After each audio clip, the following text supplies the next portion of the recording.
정치권 관심 뉴스 짚어보는 포커스 나이트 시간입니다. 오늘은 박원석 전 정의당 의원 그리고 최수영 정치평론가와 함께하겠습니다. 두 분 어서 오십시오. 자, 국민의힘 대선 후보를 뽑기 위한 2차 예비경선 토론의 대진표가 확정이 됐습니다. 각 후보는 1대1 맞수 토론 상대를 지명 방식으로 결정을 했는데요. 예비 후보 목소리 직접 듣고 오겠습니다. 한동훈 후보님과 함께하겠습니다. 우리 당이 이렇게 탄핵이 되고 다시 선거를 할 수밖에 없는 그 과정이 한동훈 대표님 때 아니냐 해서 그걸 물어보려고 합니다. 정말 생각하시는 대로 정치하시는 것 같아요. 계엄이나 탄핵 이번 선거에서 피해갈 수 없습니다. 진솔하게 얘기하고 좋은 방향으로 이기는 방향으로. 저는 김문수 후보님 지목하겠습니다. 만나본 정치인들 중에서 가장 정직하고 고든 분입니다. 홍준표 후보님 모시겠습니다. 어떤 반성을 하고 있고 어떤 과정을 거치는지 보여드려서 국민들의 관심을 끌어야 합니다. 그러려면 우리가 해야 되지 않겠습니까? 그런데 한동훈 후보가 지목해 주니까 고맙습니다. 들어가지 말고 이어서 저도 지목하겠습니다. 저도 한동훈 후보를 지목하겠습니다. 자, 그러면 사랑의 짝대기 한번 보겠습니다. 맞수 토론 상대. 안철수 후보가 김문수 후보를 지목했고요. 김문수 후보는 한동훈 후보.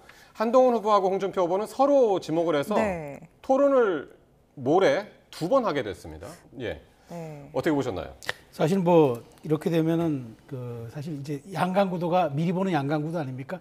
결국 이제 탄핵 찬반이 이제 두 분씩 올라왔는데 찬성파 중에서 전부 이제 말하자면 나타나는 반대파 중에서 전부 한동훈 후보를 두 분이 지목한 거잖아요. 그렇다면은 이번 결선 토론의 주제는 탄핵의 정당성과 계엄의 바다를 왜 우리가 어떻게 건널 것인가와 윤 전 대통령과의 거리두기가 될 수밖에 없겠죠. 가장 핵심적인 사안입니다. 결국 본선 가서 이것도 이제 중점적 사안이 될 것 같으니까 이제 한 후보를 지목한 거고, 여기서 재밌는 건 왜 안철수 후보를 한 분도 지목하지 않았을까? 그러니까요. 그런데 사실 어찌 보면 제일 약자, 마지막 이제 4강 구도에 막차를 탔기 때문에 피하기 때문에 한다. 저는 이것도 있겠지만 안철수 후보가 AI라든가 전문성이 너무 많은 분이에요. 잘못 붙었다가 망신당합니다. 이거 준비 안 해서 1대1 토론했는데 안 후보가 집요하게 그 문제를 물고 늘어지면은 사실 다른 후보 입장에서는 자기의 그 전문성이 좀 바닥이 드러날 수 있기 때문에 그래서 좀 피한 측면도 있다니까 안 후보가 약자라서 좀 우회한 것이 아니라 약간 좀 껄끄러운 측면도 좀 있었던 것 같고, 그리고 안 후보가 저렇게 보여도 어쨌든 대선에 3번 출마한 분입니다. 그래서 또 막상 붙어보면 또 이렇게 만만하지 않아서 제가 보기에는 한동훈 후보 입장에서도 이제 전선을 형성해야 되니까 이제 말하자면 홍준표 후보를 택함으로써 본인도 한번 진검승부를 겨뤄보겠다 이런 것 같고, 나머지 두 분도 결국은 한동훈 후보를 제압하지 않으면은 결선 가서도 의미가 없다고 생각하기 때문에 그런 어떤 전략적 고려 속에서 네 분의 어떤 토론들이 성사된 게 아닌가 저는 그렇게 봅니다. 네, 확실히 안철수 후보가 4강 이제 진출하고 나서 좀 자신감이 붙은 것 같은 게 모두가 자기를 두려워해서 지목을 안 했다 이렇게 이야기를 또 했습니다. 의원님은 어떻게 보세요? 글쎄 그런 이유도 부분적으로는 있겠습니다만 안철수 후보한테 가져올 표가 많이 없다 이렇게 보는 것 같아요. 그래서 이번에 이제 요 미디어데이에서 그 1대1 맞수 토론을 지목하는 그 지목의 키워드랄까? 요거는 이제 견제와 차별화인 것 같습니다.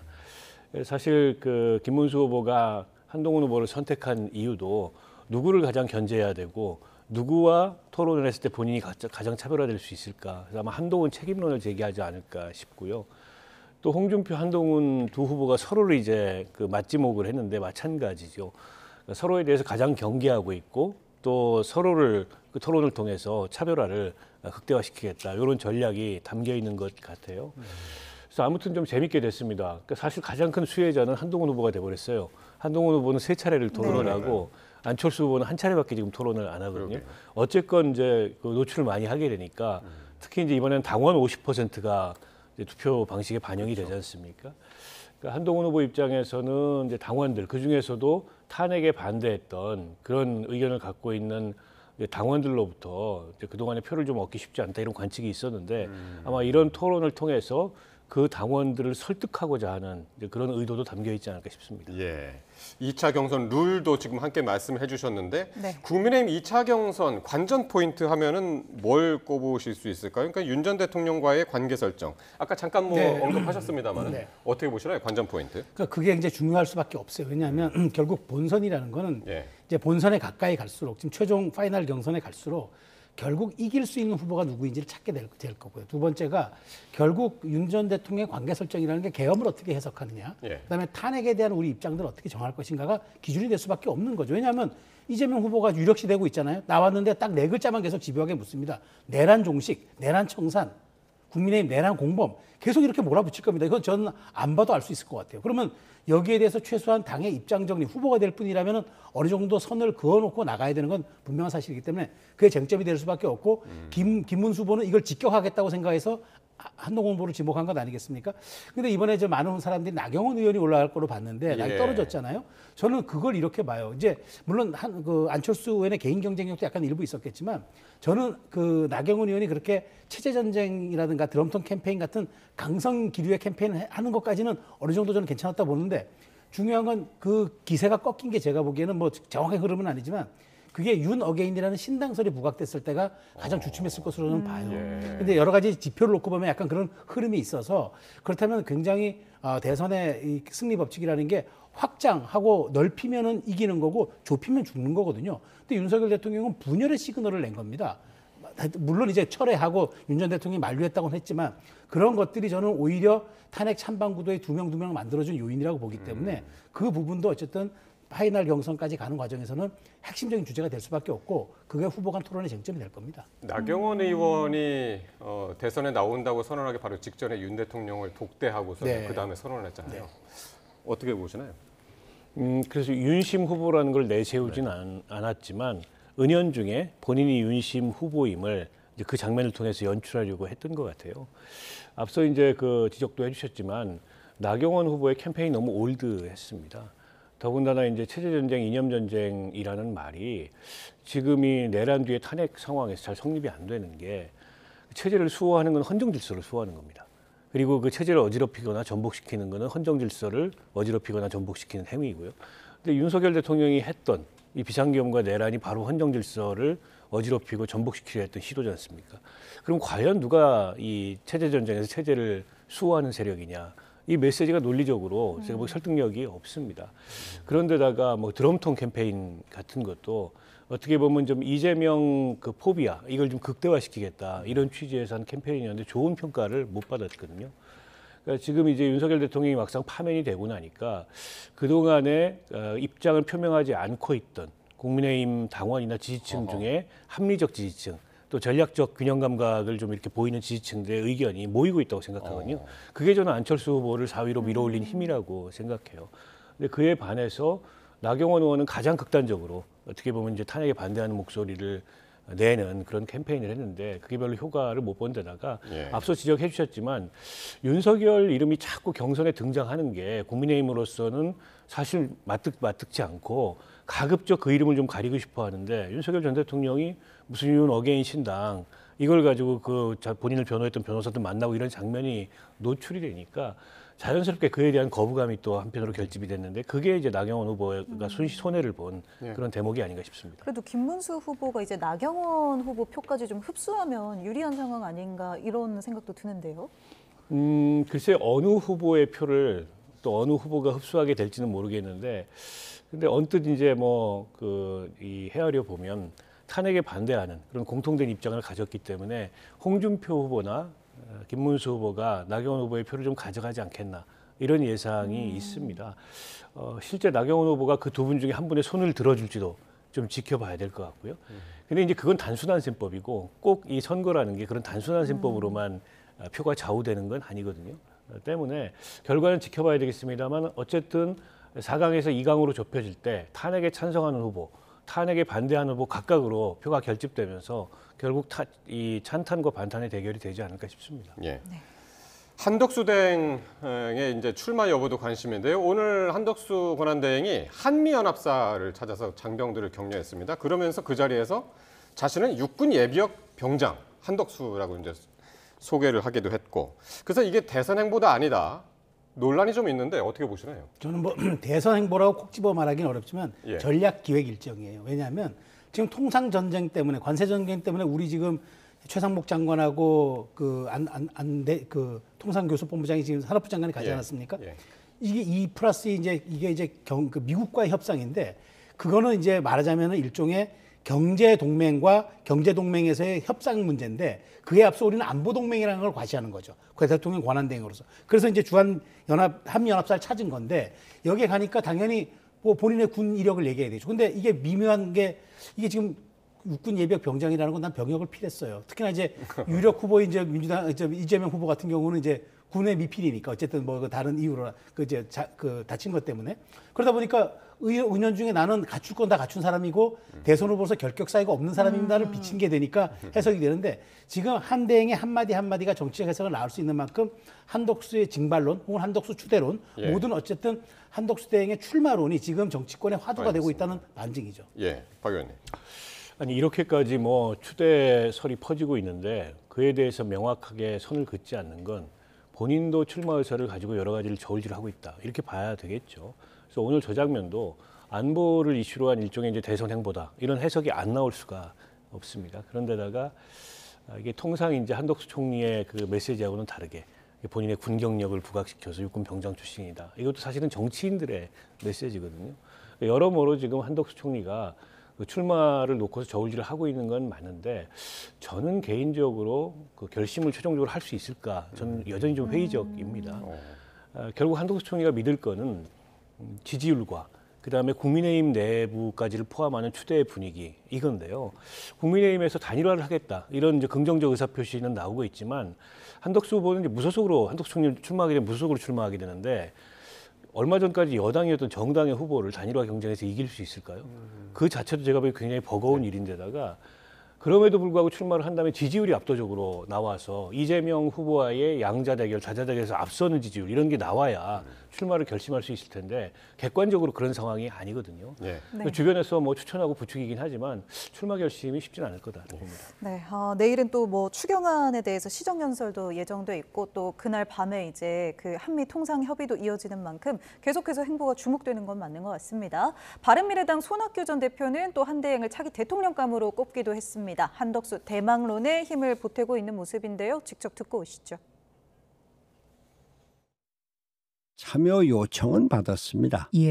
또 도와달라고 하는 요청도 받았고 참여하지 않겠다고 그랬어요. 중요한 것은 한덕수 권한대행 자신의 의지가 문제다. 외교적인 능력, 통상 업무에 관한 능력 이런 것들을 갖고 있어야 되고 경험을 말씀하시는 그런 거죠? 면에서 한덕수 총리가 가장 지금과 같은 위기 상황에서 위기에 대응할 수 있는 관리 능력을 갖고 있다. 3년 과도 정부로 개헌하겠다.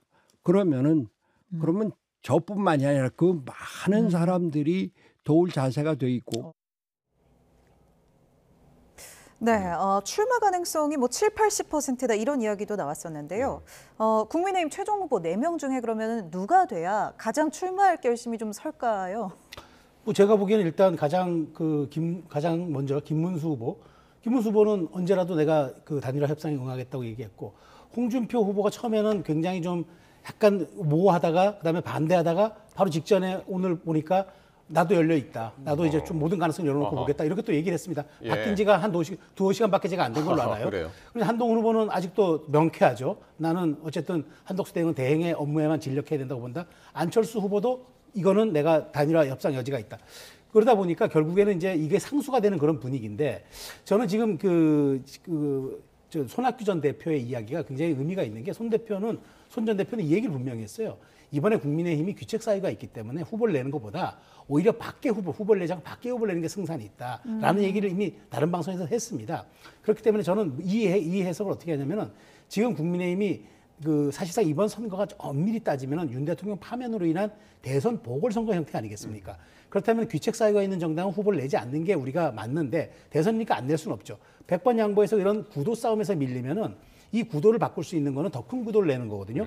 지금 이재명 후보가 만일 대통령이 된다 그러면 입법에다가 행정에다가 모든 권력을 다 갖게 되는데 그러면 맞설 수 있는 거는 우리는 연정을 통하고 개헌을 통해서 임기도 단축하고 국민 통합 후보를 내세우겠다. 이렇게 한번 구도를 바꿀 수밖에 없는데 그게 한덕수 대행이 적격이라는 거죠.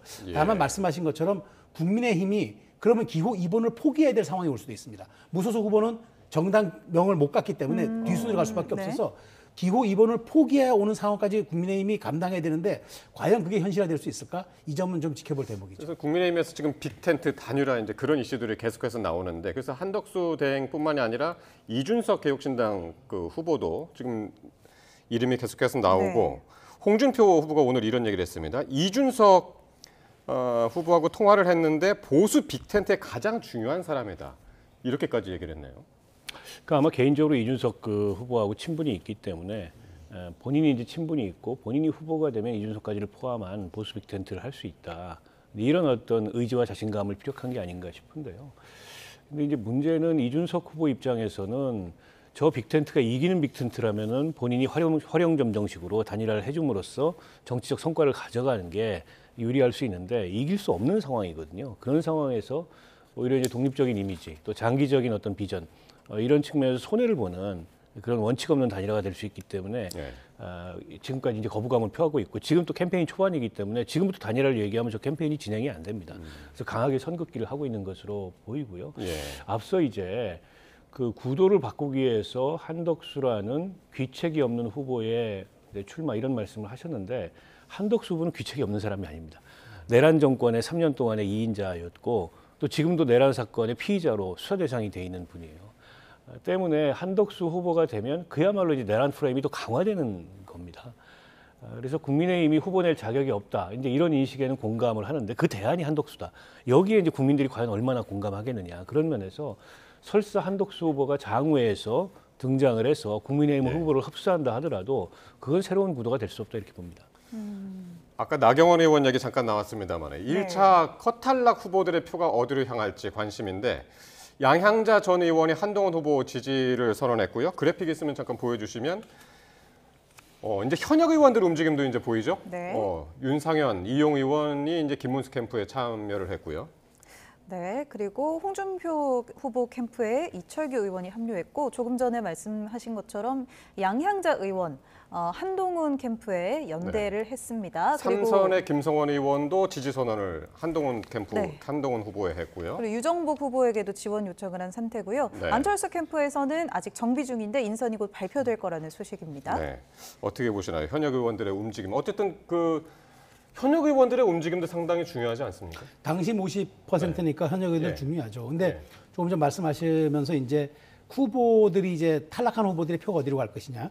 그러니까 캠프에 참여했던 의원들은 이합 집산할 수 있는데 이게 만일 당권 경쟁이면요. 후보 간 연대가 금방 이루어집니다. 당권 경쟁. 근데 이건 대선이란 말이죠. 대통령 후보를 뽑는 거는 아마 최종 경선에 가서 2인 결선 투표가 나올 때 그때 아마 후보들의 입장 표명이 이루어지고 지금은 아마 참여했던 의원들이 캠프로 각각 이합 집산하는 정도는 있을 겁니다. 그런데 여기서 중요한 건 대선은 역시 민심이 당심을 견인하는 선거거든요. 그렇다면 저는 이제 나중에 이 최종 결과를 앞두고 참여했던 후보들의 입장 표명이 있을 겁니다. 양향자 후보만 빠르게 지금 한 거고 나머지 세 후보들은 지금 전혀 입장 표명이 없는 거거든요. 그런 측면에서 저는 결선에 갔을 때 아마 마지막 힘을 실어주는 그런 단계는 나올 겁니다. 근데 여기에서 이제 박 의원님 잘 말씀하셨지만 이게 당심 50과 여론조사 50, 물론 이제 여론조사 50도 말하자면 국민의힘 역선택 방지원이 들어간 거기 때문에 그런데도 불구하고 이게 기계적 산술이 안 됩니다. 그러니까 1 더하기가 2가 아닐 수도 있습니다. 그런 측면에서 결국 저는 지금부터 토론회에서 누가 더 본선 경쟁력을 입증하고 국민의힘 정체성을 누가 더 규정할 수 있느냐. 이 부분을 입증하는 후보에게 결국에 나중에 표 쏠림 현상, 탈락한 후보들이 아마 갈 겁니다. 그런 측면에서 지금 지켜보는 의원들의 이합 집산이야 당시 50%가 있기 때문에 관심거리는 되겠지만 이 자체가 판의 승부를 가르는 승부처는 되지 못한다라고 말씀드리겠습니다. 그러니까 결국 현역 의원들의 참여가 일종의 이제 세력을 보여주는 하나의 이제 상징적인 지표이기 때문에 경쟁적으로 현역 의원들 이제 참여가 시작이 되는 것 같고요. 그러나 이제 예전하고는 좀 다른 게 당시 50% 선거를 하더라도 현역 의원들이 뭐 대의원이라든지 당원들이라든지 그 표심을 움직이는 데는 굉장히 한계가 큽니다. 과거에 이제 전당대회 때도 보면 실제로 현역 의원들이 그렇게 얘기를 하세요. 예전 같지 않다. 예전에는 이제 의원 따라서 쭉 줄을 서가지고 투표하는 경향이 있는데 지금은 각자 다 이제 마음속에 자기 판단들이 있기 때문에 현역 의원이 어느 캠프로 갔다 해서 반드시 그 현역 의원이 영향을 미치는 당원들이 그 캠프를 쫓아가는 건 아니기 때문에 그냥 뭐 제가 보기에는 상징적인 그 세력화의 의미 정도로 이해하면 될 것 같고요. 어찌됐건 이제 탄핵 찬반 입장에 따라서 현역 의원들의 이제 이 행선지가 좀 갈리고 있는데요. 어떻게 보면 역설적으로 네. 그 현역 의원들이 여기저기 갈리고 아니면 간망하고 하다 보니까 한동훈 후보 쪽 세력이 제일 큰 세력이 돼버린 것 같아요. 그 이름을 내걸고 참여한 현역 의원이 18명 정도 되지 않습니까? 그리고 다 캠프에서 보직을 받았고 홍준표 후보 쪽에서는 48명 이렇게 말씀은 하시는데 명단이 공개가 안 돼요. 그래서 실제 그건 확인이 불가능한 거기 때문에 오히려 현역 의원들 참여 기준으로 보면 최대 세력은 지금 현재 수준으로는 한동훈 캠프인 것 같다. 이렇게 보입니다. 자, 민주당으로 넘어가기 전에 간단하게 국민의힘 2차 경선을 통과할 2명 후보 이름만 좀 대주시죠. 두 분. 저는 한동훈 상수로 보고요. 네. 그다음에 홍준표 후보를 꼽겠습니다. 한홍 이렇게 꼽아주셨습니다. 저는 조금 차별화해서 김문수 후보, 한동훈 후보로 보겠습니다. 네. 한동훈 후보는 이제 공통적으로 이름이 나왔습니다. 네, 이게 다음 주 화요일에 이제 결과가 나오니까 만약에 다음 주 수요일에 또 출연하시면 또 그때 이야기 나눠보면 될 것 같습니다.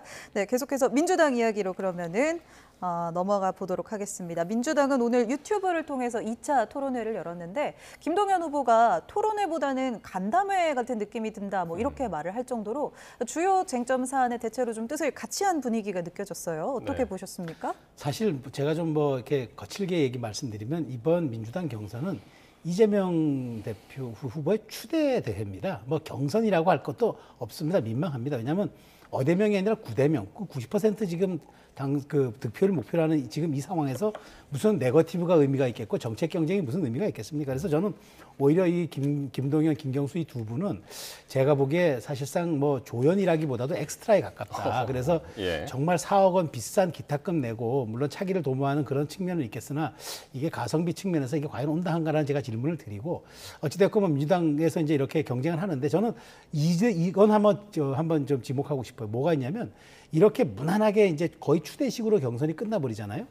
그러면 막상 본선에 갔을 때 어쨌든 국민의힘은 뭐 조금 지지고 볶는 스타일로 해서 나중에 단일화가 될지 안 될지 모르지만 여하튼 5월 4일이 넘어서 후보가 확정될 수도 있어요. 자, 그러면은 그 후보가 누군지 모르겠지만 근데 본선에 가면 네거티브가 양상이 달라집니다. 근데 경선에서 약간 예방주사를 맞아줘야지 본선에 가서도 약간 이게 내성이 생기는데 이렇게 무난하게 이렇게 거의 꽃가마 태우는 추대식에 이렇게 경선이 끝난 다음에 본선 갔는데 갑자기 표변해가지고 국민의힘과 1대1 진검승부하는데 네거티브 공방 정말 당에선 사력을 다해 보이하겠지만 그게 저는 과연 온당한 전략인가 그런 측면에서 이재명 대표가 이번에 예방 백신을 안 맞고 이게 그냥 날 것으로 이제 무대에 대비하는 그런 우려도 있기 때문에 이게 과연 꼭 좋은 것인가? 저는 이 질문을 한번 드리고 싶어요. 맷집을 좀 더 길러야 한다. 그렇습니다. 전체적으로 오늘 토론회는 좀 이렇게 무난하게 흘러가는 와중에 개헌 이슈에서는 조금 그 시기와 관련해서 좀 이견이 있었던 것 같습니다.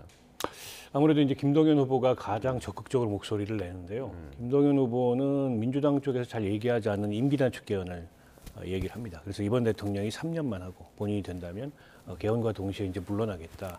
그거는 이제 국민의힘 쪽에서 그동안에 해왔던 주장인데 그 점에서 이제 차별성이 좀 있는 것 같고요. 저는 민주당 이번 경선을 보면서 2017년 그 조기 대선 당시에도 그 경선이 자꾸 비교가 되는데 그때는 이제 문재인 대세론이 있긴 했지만 당시에 안희정 후보, 이재명 후보 이런 자기 색깔이 뚜렷한 후보들이 나와서 어떤 고유한 자기만의 색깔을 내면서 경쟁을 치열하게 벌였어요. 그리고 그분들이 나중에 물론 안희정 후보 같은 경우에 다른 이제 불미스러운 일로 탈락은 했지만 리더십이 되는 거지 않습니까?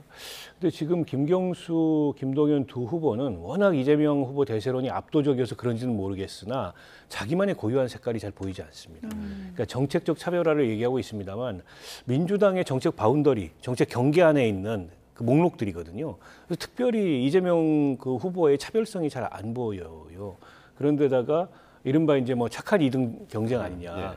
그러니까 이제 이 본인들도 굉장히 그 분위기 때문에 그런지 굉장히 온건한 그런 경쟁을 하고 있어요. 그러다 보니까는 사실 경선을 통한 무슨 컨벤션 효과 이런 거는 기대하기가 어려운데 제가 좀 그 민주당 입장에서 신경을 써야 될 대목은 그겁니다. 경선이 일찍 끝나요. 그러면 4월 27일이거든요.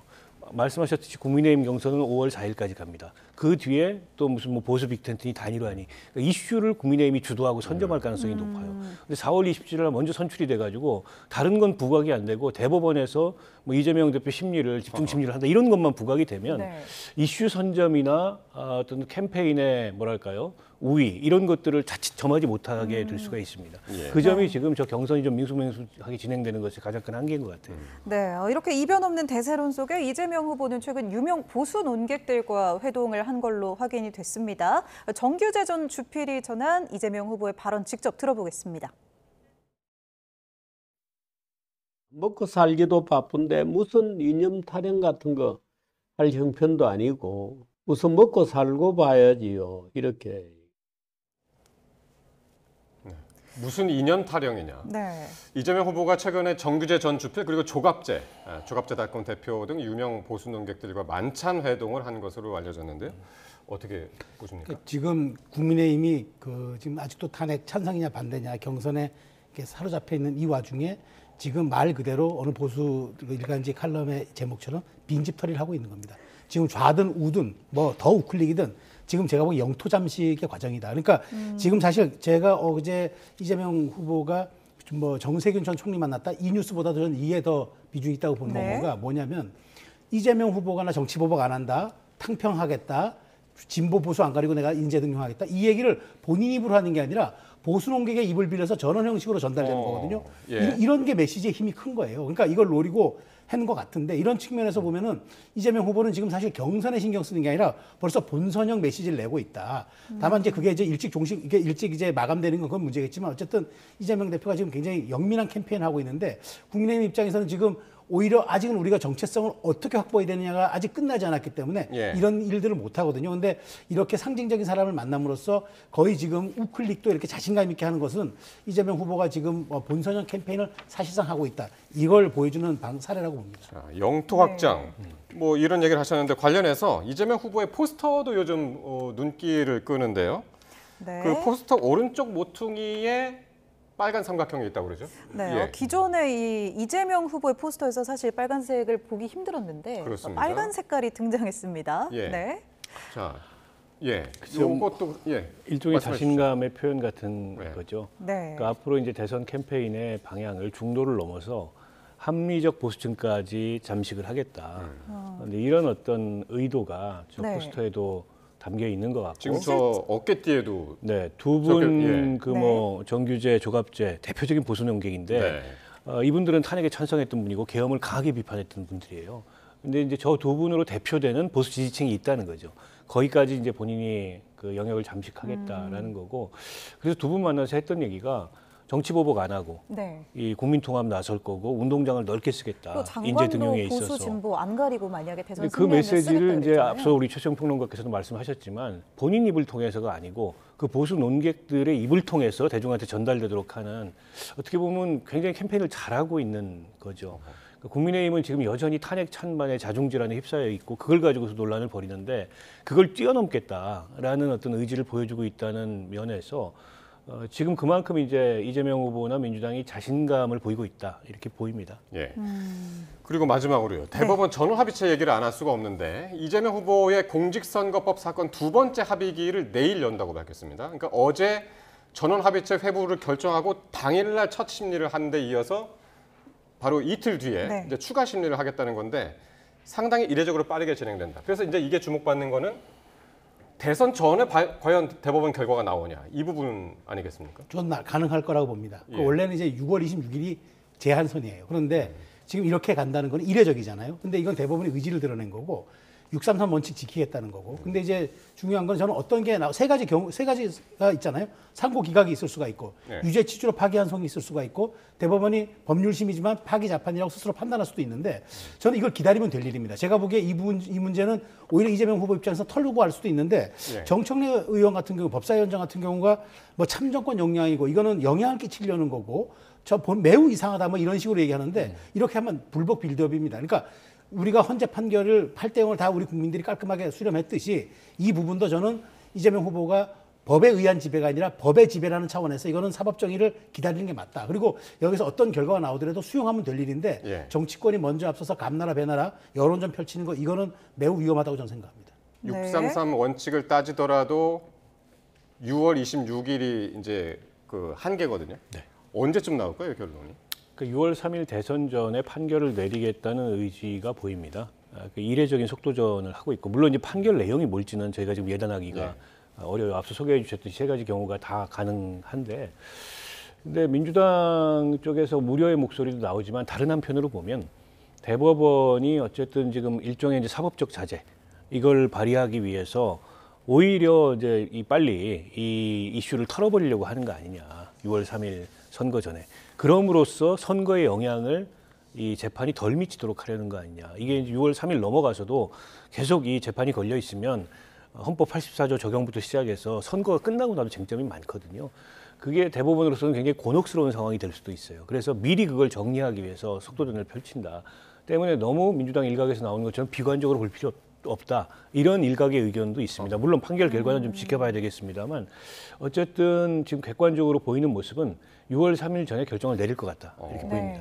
네. 알겠습니다. 어느 정도 반환점을 돌고 있는 대선 레이스인데요. 존재감을 드러내는 대법원 이야기까지 잠시 해봤습니다. 박원석 전 정의당 의원 그리고 최수영 정치평론가 함께했습니다. 두 분 고맙습니다.